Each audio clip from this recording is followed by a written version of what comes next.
barite nage hormata bultumi nage kuno moda gute nage waqiro bekanna nage enulle naga kamna nage badason vazes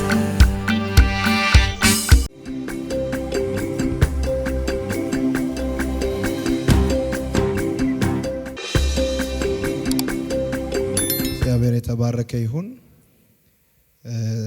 ይህን እድል ስላገኘው ጌታን አመሰግናለሁ። ነዋሪውንም ወንድሞቼንም እጅግ አድርጌ አመሰግናለሁ። እግዚአብሔርን ከፍ እናደርጋለን። በጣም አጭር የሆነ የእግዚአብሔርን ቃል አካፍላችሁና ከዛም የምናደርገውን ነገር እናደርጋለን። እኔም በበኩሌ በግሌ እንደገና ደግሞ እንደ ቤተክርስቲያን ለቦረና ሕዝብ ማድረግ የሚጠበቅብንን ያህል ባይሆንም እንችለውን ያህል እናደርጋለን። ክብር ለእግዚአብሔር ይሁን። አሜን። የዋሪው መዝሙር እንኳን እኔ በጣም መዘምረው በባለፈው አመት መልካም ወጣት በጣም ስዘምር ከወጣቶቹ ጋር ሳዘምር የነበረው መዝሙር ነውና ጌታ ይባረክ። ኢዮብ መጽሐፍ ምዕራፍ 29 እንደዚህ ይላል። ኢዮብ ምሳሌውን ይመስል ዘንድ ደገመ እንዲህም አለ። እግዚአብሔር ይጠብቀኝ እንደነበረው ጊዜ እንደ ፊተኛው ወራት ምን ነው በሆንኩ በራሴ ላይ መብራቱ በበራ ጊዜ እኔም ጨለማውን አልፌ በብርሃኑ በሄድኩ ጊዜ በሙሉ ሰውነቴ በነበርኩ ጊዜ እግዚአብሔር ድንኳኔን ይጋርድ በነበረ ጊዜ ሁሉን የሚችል አምላክ ከኔ ጋር ገና ሳለ ልጆቼም በዙሪያዬ ሳሉ መንገዴ በቂቤ ይታጠብ በነበረ ጊዜ ድንጋዩ የዘይት ፈሳሽ ያፈስልኝ በነበረ ጊዜ። ይህንን የእግዚአብሔር ቃል በኢዮብ መጽሐፍ ምዕራፍ 29 ላይ ያለውን የእግዚአብሔርን ቃል በጣም ወደው በጣም በህይወቴ በየለቱ ማስበው ድንቅ ቃል ነው። በዚህ ቦታ ላይ የሚናገረው ኢዮብ ነው። ኢዮብ አሁን ይሄን ምዕራፍ ሲናገር ያለበትን ሁኔታ በተመለከተ መጽሐፍ ቅዱስ ያነበበ ሰው በሚገባ ያውቀዋል። ግን የኢዮብን መጽሐፍ ስታነቡ ኢዮብ በምስራቅ ይኖሩ ከነበሩ ሰዎች ሁሉ ይልቅ እጅግ ባለጠጋ የነበረ ሰው ነበር። ወደ 31,000 የሚቆጠሩ ንብረቶች ያሉት፣ ብዙ ልጆች ያሉት፣ የተከበረ በጣም ባለጠጋ የሆነ ሰው ነበር እና ድንገት ደግሞ በህይወቱ ላይ የሆነውን ነገር ስታነቡ ከዛ ባለጠግነት ከዛ ብዙ የተረፈ ህይወት ሰውነቱን በገል ወደ ማከክ እና ልጆቹን ያለውን ነገር ሁሉ ወደ ማጣት በገባ ጊዜ እንግዲህ ብዙ ምዕራፎችን ተከራክረዋል።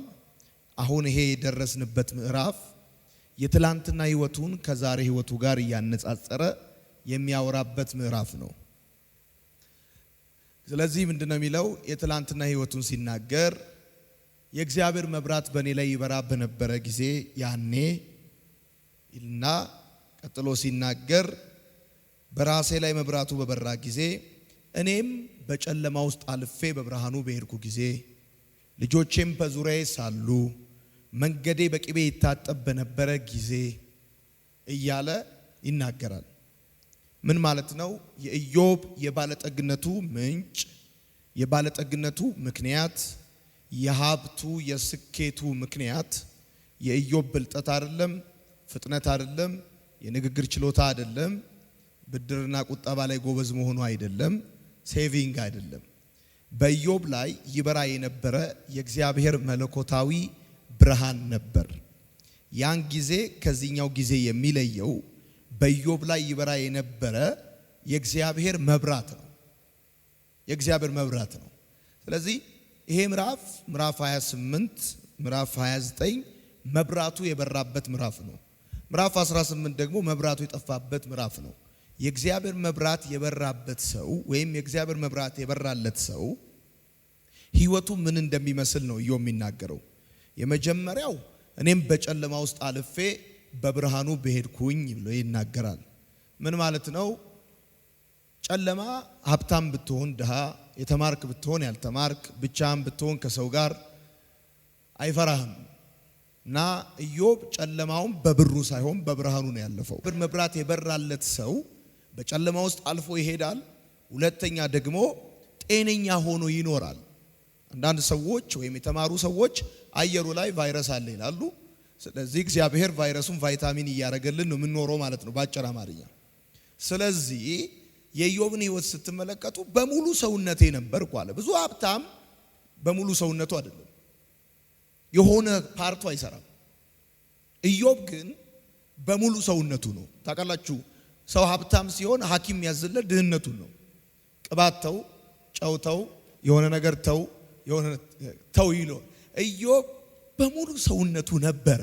ስለዚህ ጮማም ይበላል፣ ጠጅም ይጠጣል፣ ያገኘውንም ነገር በደንብ አድርጎ ይጠቀማልና ጤነኛ ነው። እንደዚህ አይነት ሰው የሚገርም ሰው ነው። ሰፋ አላረገውም፣ ግን የእግዚአብሔር መብራት በሱ ላይ ስለበራ በጨለማ ውስጥ አልፎ በብርሃኑ ይሄዳል። ሁለተኛ በሙሉ ሰውነቱ ነው። ሶስተኛ ሲናገር ምን ይላል? ልጆቼ ራሱ በዙሪያዬ ነበሩ ይላል። እኔ በጣም የምወደው ቃል ነው ይሄ። በህይወት ዘመናችሁ ልጆቻችሁ ከእናንተ ጋር ይሁኑ። ሁል ጊዜ የምመርቀው ምርቃት ነው ይሄ። ልጆቼ በዙሪያዬ ነበሩ ይላል። የብዙ ባለጠጋ ልጆች ከወላጆቻቸው ጋር አብረው አይሆኑም። የእግዚአብሔር መብራት ግን በኢዮብ ላይ ስለነበረ ልጆቹን እንኳን ኮንቪንስ አድርጎ አጠገቡ ያስቀምጥለት ነበር። ዋት ኤ ብሌሲንግ! ይሄ የሚገርም ጉዳይ ነው፣ የሚገርም ጉዳይ ነው።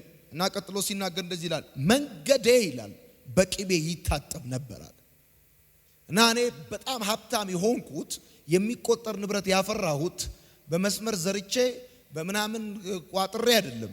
የእግዚአብሔር መብራት በእኔ ላይ ይበራ ስለነበር አለ እንደ ድንጋይ የሆነ ነገር አለ ዘይት ያፈስልኛል። እኔ እንደ አለት የሆነ ነገር ለኔ ዘይት ያፈስልኝ። ሱፐርናቹራል ነው የኔ በረከት ማለት። ለሌላ ሰው እንቅፋት የሆነ ነገር ለኢዮብ ግን ለክብር ይሰራለታል። በጣም ነው ወደይ መንገዴ ደግሞ እንደ ድንጋይ የሆነ ነገር ዘይት ያፈስልኛል አለ። መንገዴ በቅቤ ይታጠብ ነበር። ምን ማለት ነው? መንገዴ በቅቤ ይታጠብ ነበር ማለት ኤክሰስ የሆነ እግዚአብሔር በረከት ነበር ቤቴ ነበረው። እጥረት ውጥረት ከላዩ ላይ መድኃኔ ዓለም አለቅልቆ ደፍቶለታል።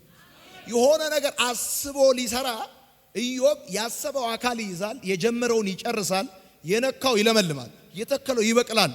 ለምን? የእግዚአብሔር በረከት በህይወቱ ላይ ሊቆጠር ከሚችል በላይ ነው ማለት። መንገዴ አለ በቅቤ የታጠበ ነበር። ያ እኔ እኮ ነው። አሁን ሲናገር ቀጥሎ እንደዚህ ይላል። ቀጥሎ ሲናገር ወደ ከተማይቱ በር በወጣው ጊዜ ጎበዛዝት እኔን አይተው ዞር ይሉ ነበር አለ።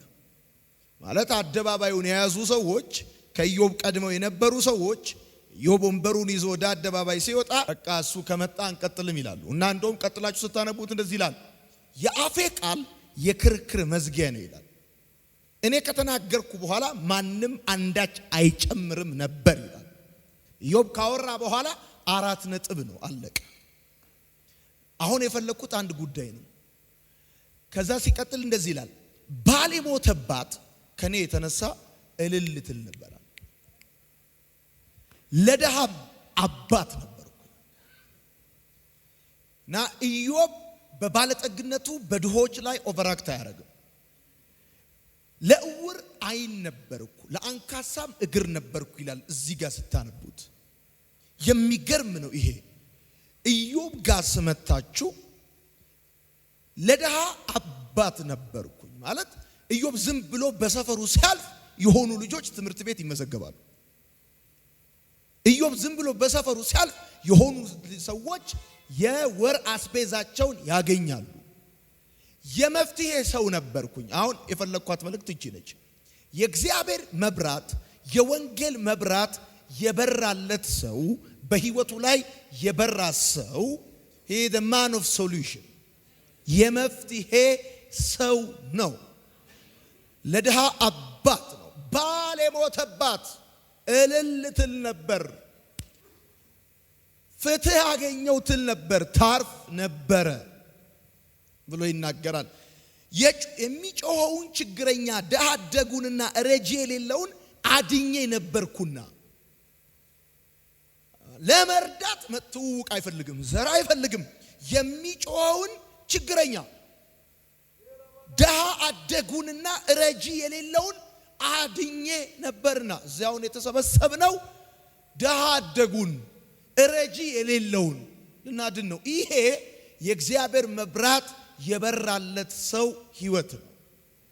ድሃን መርዳት፣ ለችግረኛ መድረስ የእግዚአብሔር መብራት በህይወቱ የበራለት ባይ ዘ ዌይ ያለው ሰው አይደለም ይሄ ህይወት። ብር ያለው ሰው ህይወት አይደለም ይሄ። የሚያቅ ሰው ህይወት አይደለም ይሄ። መጽሐፍ ሲናገር እንደዚህ ይላል፣ አይኖቼን ወደ ተራሮች አነሳው፣ ረዳቴ ከወዴት ይምጣ? ረዳቴ ሰማይና ምድርን ከሰራ ከእግዚአብሔር ዘንድ ነው። ያ የሚረዳኝ ሰውዬ እግዚአብሔር ነው አይደለም ያለው። ሰውየው ከእግዚአብሔር አጠገብ ነው፣ ከእግዚአብሔር ዘንድ ነው። ሰው ዘመድ ስለሆነ አይረዳም፣ ከእግዚአብሔር ዘንድ ሲሆን ይረዳሃል። ሰው ጓደኛ ስለሆነ አይረዳም፣ ከእግዚአብሔር ዘንድ ሲሆን ይረዳሃል። ሰው ባለስልጣን ስለሆነ አይረዳም፣ ከእግዚአብሔር ዘንድ ሲሆን ነው የሚረዳ። ሰው ስለሚያቃይ ስላለውም አይረዳም። በጣም ብዙ ያላቸው የሚጠፋባቸው ሰዎች አውቃለሁ እኔ፣ አይረዱኝም። ግን አንዳንድ ሰዎች ፎቶኮፒ ሰርተው ጉሊት ሸጠው 20 ብር ይዘውልኝ የሚመጡ ሰዎች አሉ። ሰዎች ይኸውልህ ዘመድ ስለሆኑ አይረዱህም፣ ስለሚያውቁ አይረዱህም፣ ገንዘብ ስላላቸው አይረዱህም፣ ባለስልጣን ስለሆኑ አይረዱህም። የሚረዱ ሰዎች ያላቸው ሲሆኑ ሳይሆን ሰዎቹ ከእግዚአብሔር ዘንድ ሲሆኑ ከሆነ እንደዛ ከገባ ኖሯቸው ያረዱን ሰዎች አትቀየማቸው። ምክንያቱም እኔን ለመርዳት የሚጠበቅብህ አንተ ይዞ መገኘት ሳይሆን ከእግዚአብሔር ዘንድ መሆን ነው። ሰው ከእግዚአብሔር ዘንድ ካልሆነ በስተቀር ይዞ ስለተገኘ ማንንም ሰው አይረዳም። ይሄ ምን አይነት ነገር ነው ባካችሁ? ልክ ይሄ ቃል ሲገባኝ እኔ ዘመዶቼን አልቀየምም፣ ጎረቤቶቼን አልቀየምም፣ የቸርች ሰዎች አልቀየምም። ስለምንተዋወቅ አንረዳዳም። የኔ ሰው አለ፣ ብር ያለው ሰው ሳይሆን ልብ ያለው ከእግዚአብሔር ዘንድ የሆነ ሰው። ሃሌሉያ አሜን ነው። አንድ ሰው ከኢየሩሳሌም ወደ ኢያሪኮ ሲሄድ ወንበዴዎች እጅ ገባ። ሞትና በሕይወት መካከል አድርገው ትተውት ሄዱ። ለሞትም ለሕይወትም ቅርብ ነበር ያ ሰውዬ። ሚረዳው ካገኘ ከወደቀበት ይነሳል፣ ሚረዳው ካጣ እንደወደቀ ይቀራል። እና ማን አነሳው? ካህኑም አይቶት ትቶት ሄደ። ሌዋዊው አይቶት ትቶት ሄደ። እነዚህ ሁሉ በሃይማኖት በዘር ይመሳሰላሉ። አንድ ሰው ግን ውለታ አድርጎለት የማያቅ በዘር በሃይማኖት የማይተዋወቁ ደጉ ሳምራዊ መጣና ከወደቀበት አነሳው። ይህንን ህዝብ የሚያነሳ እጅ ይዘረጋል። የቦረናን ህዝብ የሚያነሳ እጅ ይዘረጋል። ደግሞ ይላችሁ ያ እጅ ለአንድ ወር አንስቶ ለአንድ ዓመት የሚተው አይደለም። እኔ የማየው ለቦረና ህዝብ ለአንድ ወር አንስቶ ለአንድ ዓመት አንስቶ ከዛ ለ10 ዓመት የሚተው አይደለም። ከናካቴው ያንን ህዝብ ከድህነት የሚያወጣ እጅ ይነሳል። ከድህነት የሚያወጣ እጅ ይዘረጋል። አሁን እኛ የምንልከው ዘይትም ዱቄትም ለአንድ ወር ወይ ለ2 ወር ወይ ለ3 ወር፣ መንግስትም የውጭ ድርጅትም ምናልባት ለ6 እና ለ1 ዓመት ሊያስታምም ይችላል። እኛ ግን እንደተነገረን የተስፋ ቃል ለቦረና ህዝብ እግዚአብሔር ከ10 ዓመት በፊት የተነገረውን ያንን የተስፋ ቃል አካል የሚያለብስበት ዘመን ስለደረሰ ጌታ ተናግሮኛል። ለአንዴና ለመጨረሻ ጊዜ ስማቸውን ከተረጂነት የሚያወጣ፣ ከድህነት ከረሃብ የሚያወጣ፣ ከጉስቁልና ከሞት የሚያወጣ ከቤተ መንግስት ሳይሆን ከሰማይ የሆነ እጅ ይዘረጋል። እስቲ በደንብ አድርጋችሁ አሜን ባሉ። ይዘረጋል። we know that ደግ ህዝብ እንደሆነ እናውቃለን። ደግ ህዝብ እንደሆነ ፊቱም ሆዱም አንድ የሆነ ህዝብ ነው። አንድ የሆነ ህዝብ ነው። ምንም ድብቅ ያልሆነ ህዝብ ነው። እግዚአብሔር መልካም ነው። በዚህ አጋጣሚ ለእናንተም ነገርኳችሁ እንጂ ልነግራችሁ የፈለኩት ይሄ ማካፈል፣ ለድሃና ለችግረኛ መድረስ የሰማችኝ ጆሮ አሞገሰችኝ፣ ያየችኝም አይን መሰከረችልኝ። ለጥፋት የቀረበውን በረከት በላይ መጣ፣ የባልቴቲቱን ልብ እልል አሰኘው። ጽድቅን ለበስኩ፣ እርሷም ለበሰችኝ። ፍርዴም እንደ መጎናጸፊያ እንደ ኩፋር ነበር። ለዕውር ዓይን ለአንካሳ እግር ነበርኩ፣ ለድሃው አባት ነበርኩ። የማላቀውን ሰው ሙግት መረመርኩ፣ የኃጢአተኛውን መንጋጋ ሰበርኩ፣ የነጠቀውንም ከጥርሱ ውስጥ አጣልኩኝ። እኔም አልኩ በልጆቼ መካከል እሞታለሁ እያለ ሰው ይናገራል ኢዮብ። ከዚህ በፊት የነበረውን ህይወት መብራቱ በእኔ ላይ ይበራ ስለነበር ይላል። ብዙ አልወስድባችሁም፣ ጨርሻለሁ። 100% ነግራችኋለሁ። በምንችለው መጠን ሁሉ የተካፈልነውን የብርሃን ህይወት እናካፍላለን። በህዝብ ብዛት የሚያምኑ አብዮቱና መንግስቱ ነበሩ። አብዮቱም ወድቋል፣ መንግስቱም ዙምባቤ ገብቷል። የኛ ጌታ ዋን ፕላስ ጋድ ኢዝ ማጆሪቲ፣ ከእግዚአብሔር ጋር የሆነ ማጆሪቲ ነው የሆነ። ሃሌሉያ አሚን ነው ወይ? እግዚአብሔር የተባረከ ይሁን። ስለዚህ በጣም ደስ እንዲላችሁ ይገባል። ይሄ የብርሃን ልጆች ህይወት ነው። ለችግረኞች መድረስ ይሄ ህይወት ነው። ከዛ ደግሞ ስላለን የምናረገው አይደለም። እኛ ለዛ ህዝብ ከእግዚአብሔር ዘንድ ነን። ሃሌሉያ። ስለዚህ ደስ ሊላችሁ ይገባል። እዚህ መጣችሁ ለማገልገል የመጣችሁ አገልጋዮች ትልልቅ ኮንፈረንስ እኮ አዘጋጅተናል። እኛ አርብም እሁድም ስናዘጋጅ ትንቢትም ጸሎትም ካለ ትክክክ ነው የሚሉት። እናካፍላለን ሲባል የማይኖሩት እንካፈላለን ላይ ይኖራሉ። እናካፍላለን ለማንም አይኖርም። እናንተ ቅሬታዎች ናችሁ። በጣም ደስ ሊላችሁ ይገባል። ብራችሁን ሳይሆን ልባችሁን ይዛችሁ ስለመጣችሁ ጌታ ይባረክ። እኛ እንደ አዲስ ኪዳን ካህናት ቤተክርስቲያን ለ150 ቤተሰቦች የሚሆን ዱቄትና ዘይት እንልካለን። በኋላ ላይ በደንብ በዝርዝር እንገልጣለን። አትሊስት ከዚህ ግቢ በአይሱዚ ጭነን እንልካለን። በነዋሪው በኩል እንደደረሳቸው እርግጠኞች ነን። እንደሚደርሳቸው ሳይሆን ከዚህ ግቢ